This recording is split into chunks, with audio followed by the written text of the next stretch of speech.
Okay, so I'm recording this webinar. It's the International Day for Peace in 2021. And I'm here with Anna. I was supposed to be here with a few more people who may have been confused with time zones. So we are just going to see how it goes. And if people join, they can join in the process in the time that we are still here. So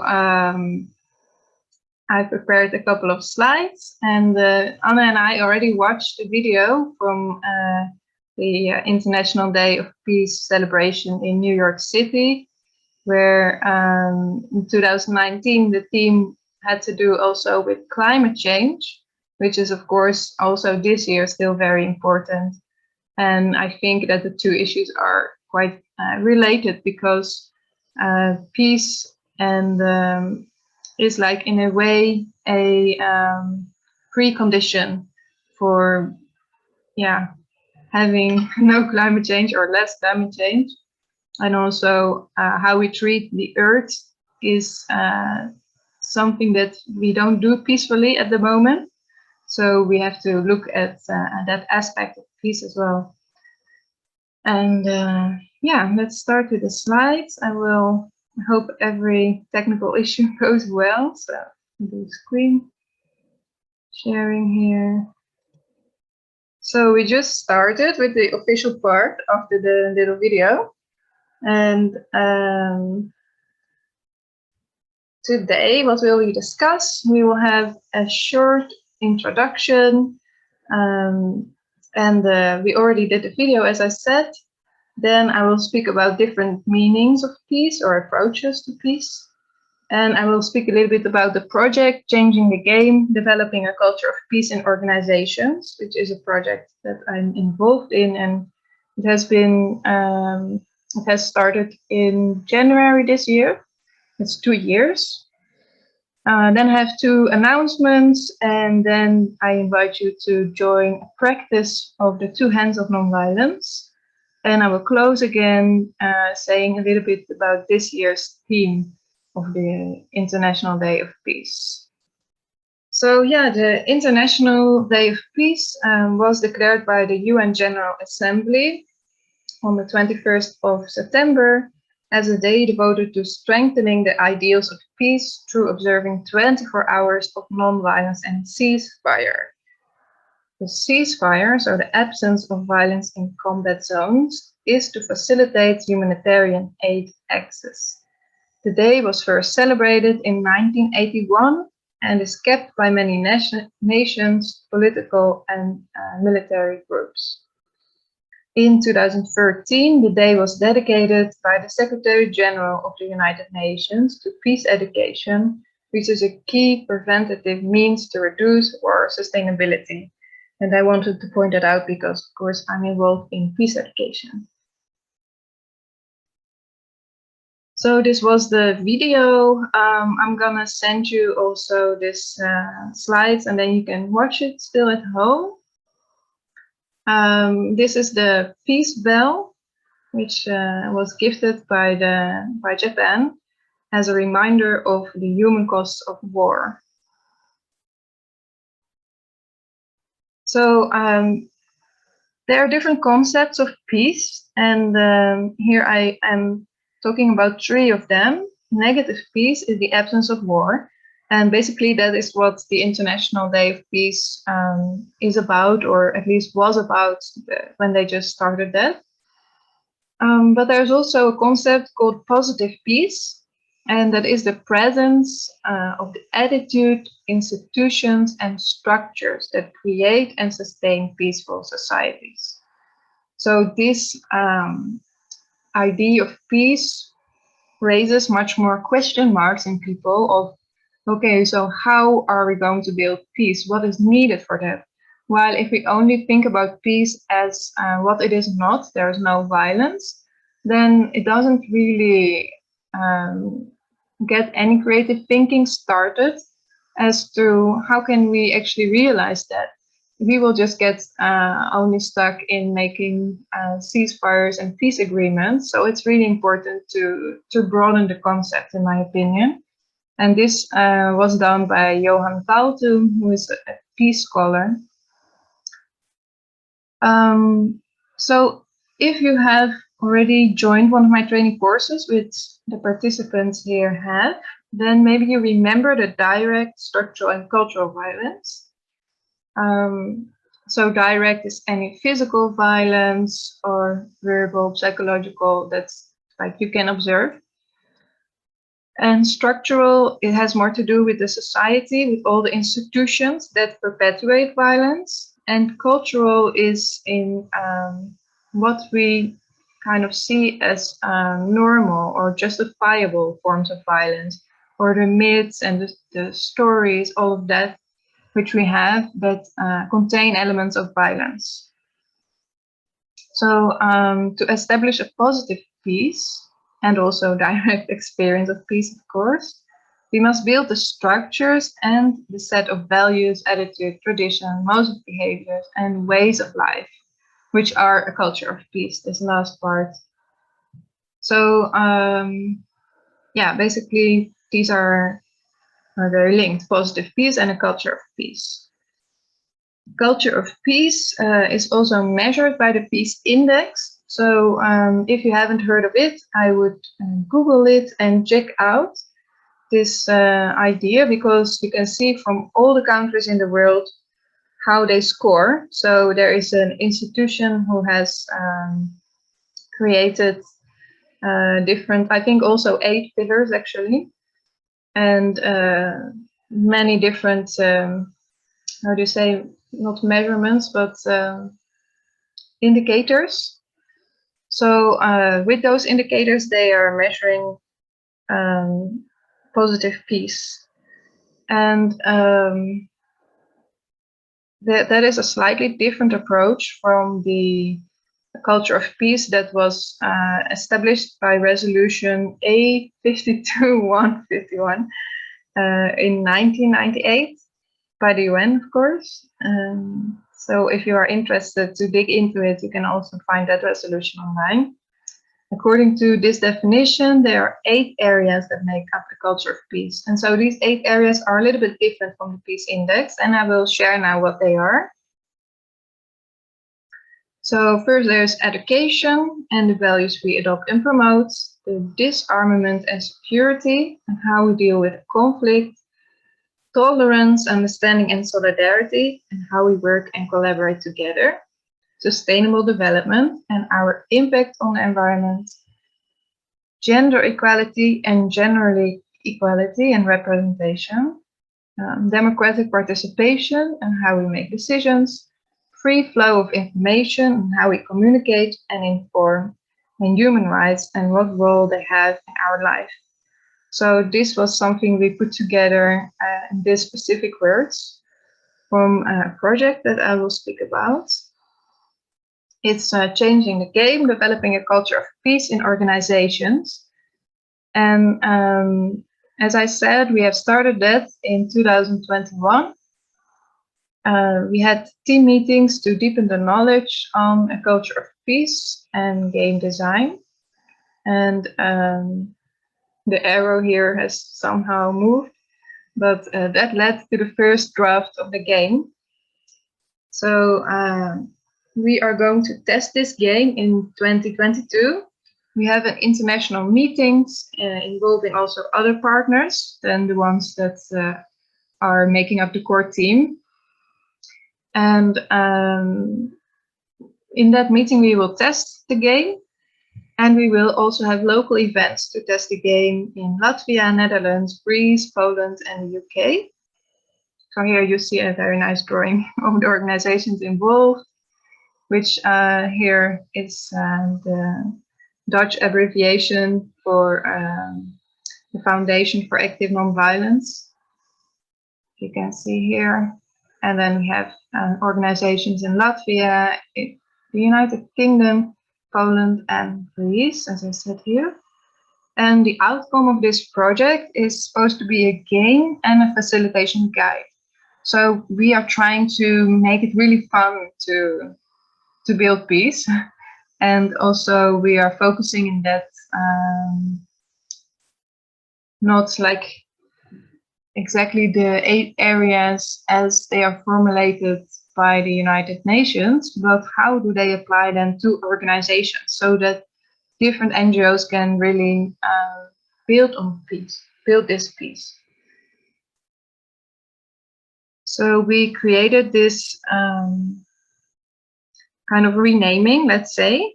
So peace education renamed as the core values, like innovation, creativity, self-awareness, and inclusion, diversity, and listening, and conflict navigation. We call disarmament and security. I like the term navigation a lot because we cannot always resolve conflict, but we can definitely learn how to deal with it better. And here you see, I will not say all the words, some other values that come with this conflict navigation. So shared power, of course, actually listening, we found that it's almost important for all areas. Then the tolerance, understanding, and solidarity, we call teamwork and collaboration. Here you see a couple of values like participation and curiosity, being aware of power also when you work in a team. And then sustainable development, we said, what is now the core of that? It's about the impact and the awareness of interconnection. What do we mean by that? When I act in a certain way, it always has an impact. So if I am aware of that, I can be more conscious of my behavior. And in this way, I can also behave more sustainably. So the values here are no harm, close to nonviolence, and respect for nature, of course, and other beings, creativity. So we are now already at number 7, human rights. That we didn't rename because it's pretty straightforward.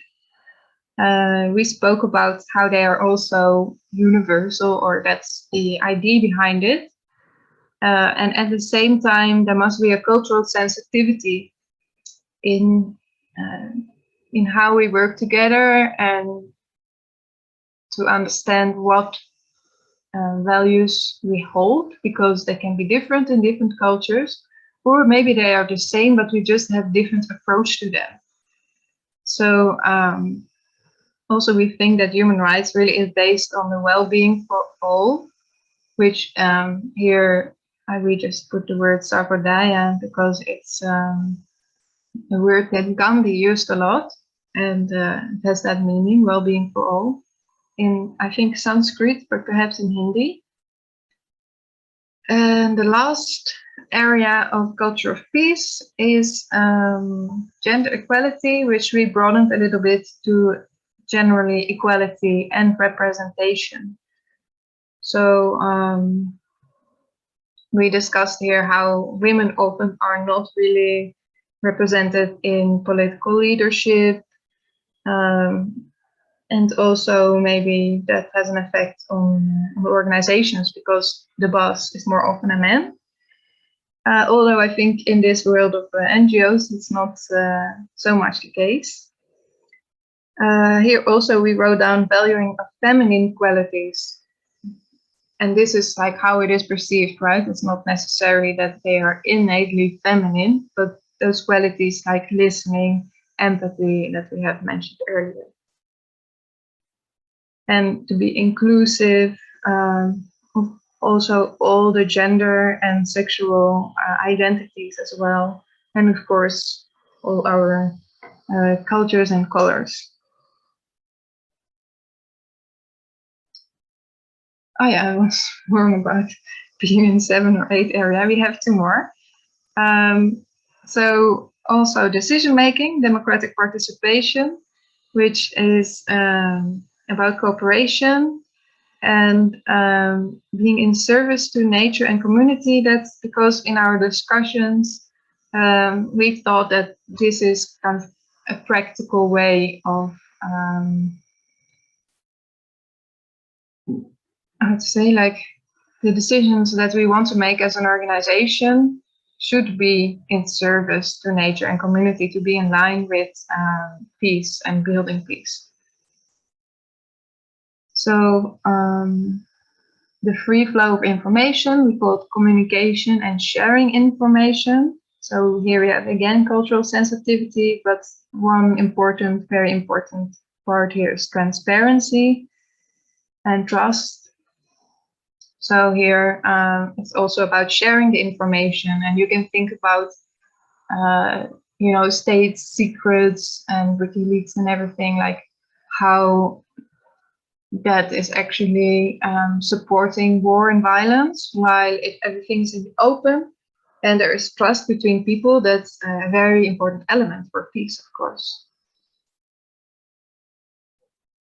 Okay, so wait, maybe I'll open the floor for a few short comments if you want.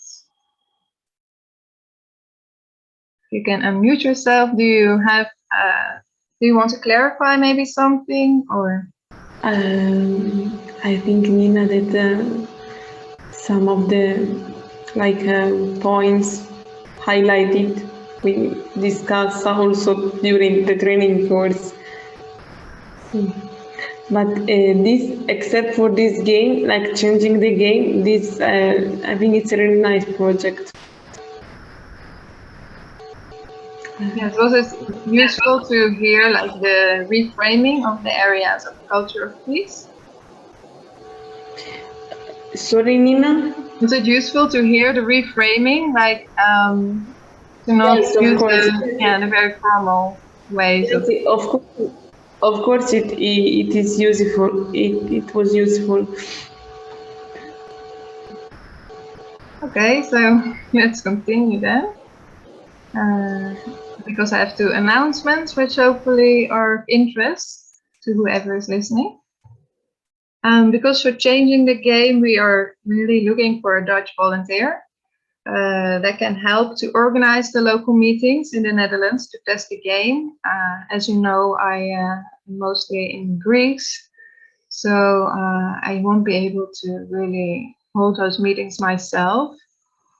And this person, of course, can also participate in the international meeting in Poland in May. In 2022, this will be. So we don't have the dates yet.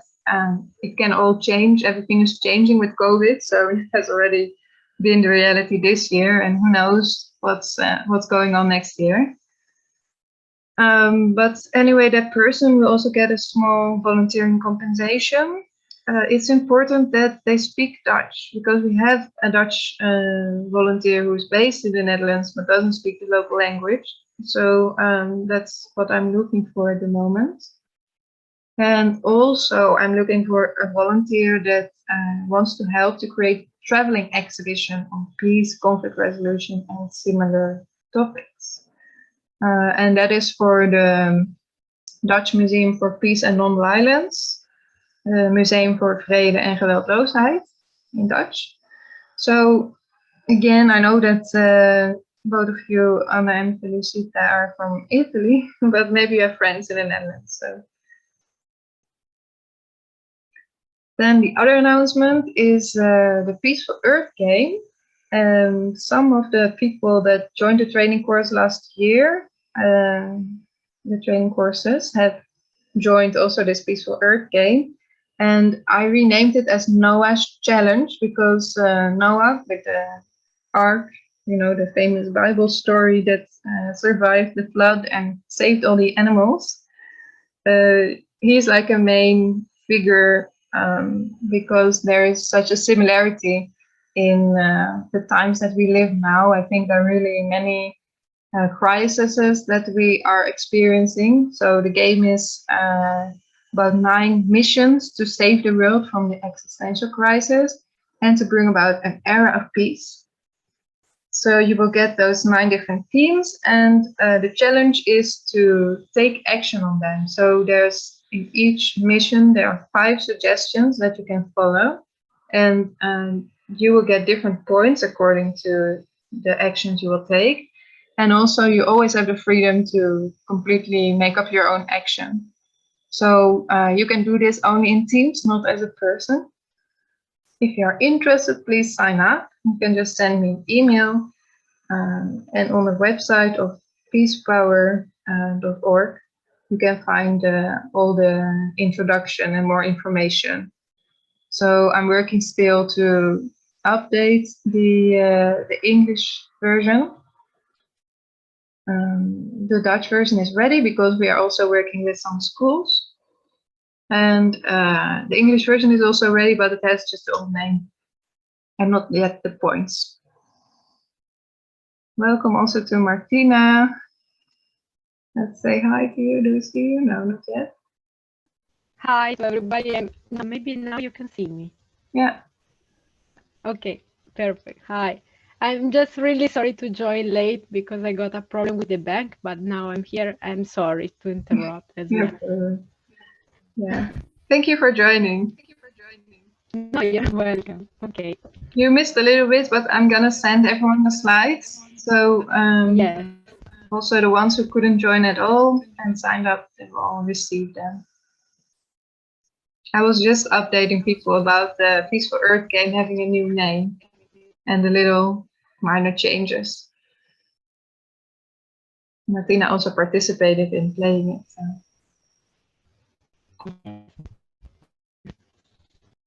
So we are already, I'm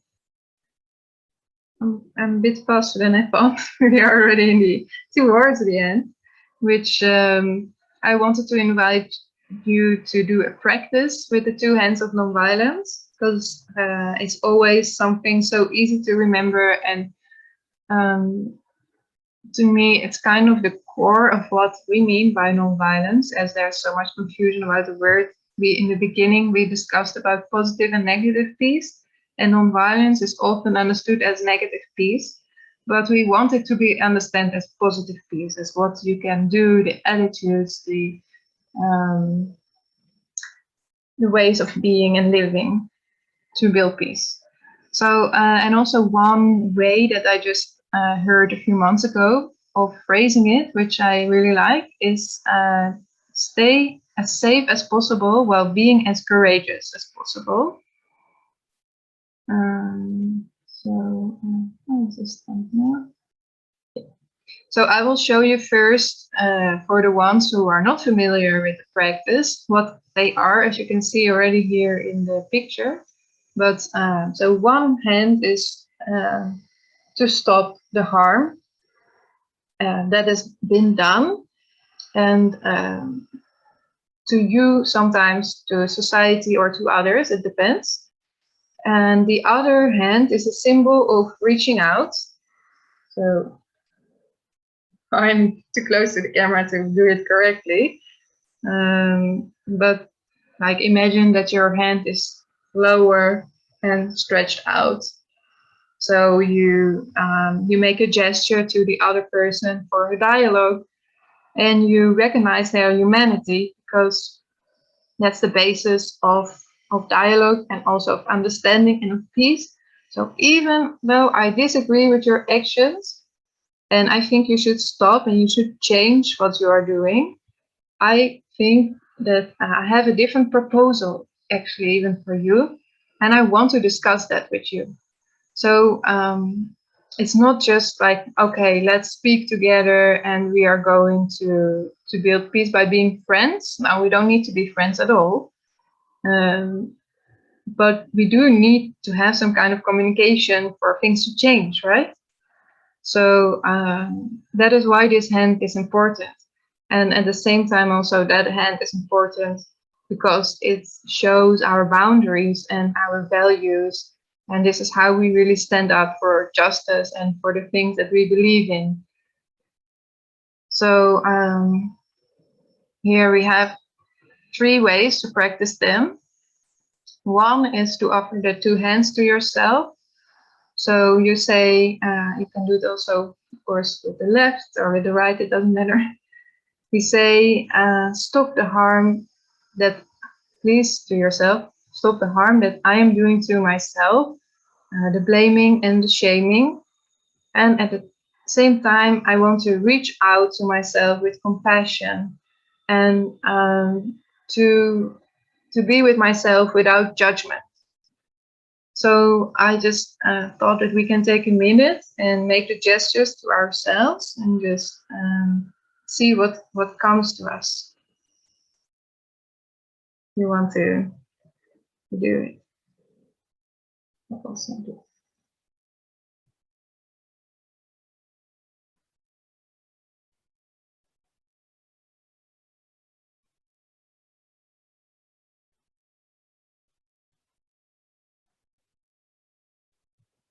So I ask you to think of a situation where you need to do that, right?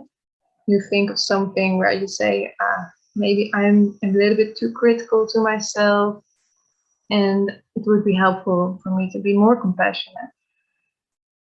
So just feel and remember how it is, and then in the end we can do a little sharing. We go to the second, which is offering the two hands to another. And this is, I step forward and I say no if they harm me or someone else. And at the same time, I also reach out and I'm open to their humanity, what I said before. So you can take here a person in mind and you say, okay, to a colleague, to a family member, anyone, say, well, this is actually not okay with me. So just stop hands. And okay, if this is not going well, we need to speak about it. And I also understand that maybe you are very stressed or you are confused or anything that could be the reason for that person to act in the way that they act. I would like to hear about that because I can understand probably what that person is going through, because we are both just human beings and no one is perfect, right? So that's the two hands to one another. And then we can also offer the two hands to all of humanity. And that means that we stop the harm that is done. So to each other, to Mother Earth, and to other beings. So we can think of so many different topics, right? Like cutting of forest, fracking, or even what's going on now in Afghanistan, the wars, the not respecting women's rights, or all the fuss that has been happening in Poland and also still continues in the United States about abortion rights. Any topic that you feel really like is important to you, and that you think is really harmful, you can also offer the two hands, which you can speak up really about the issue and say that to you is not okay, this is not social justice, this is not about peace. And I also want, at the same time that I say it's not okay and say no, I also say yes to the potential for change and transformation. So you are doing always nonviolent action with a lot of hope. You hope that things will change, otherwise there's no point of doing anything, right? And this is really important because I believe many political leaders are wanting us to be passive. And if we want change, we have to be active. Otherwise, it's just going to go as they have in mind. And that's often putting the economy first and not our earth and equality. So you can just think what is useful for you for the two hands, or if you find something that you want to share that you find insightful or interesting to share, then the floor is yours. You can unmute yourself and you can go to the bigger screen.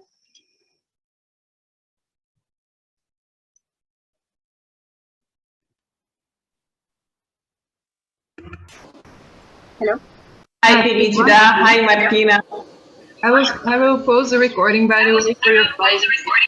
Yeah, I will see.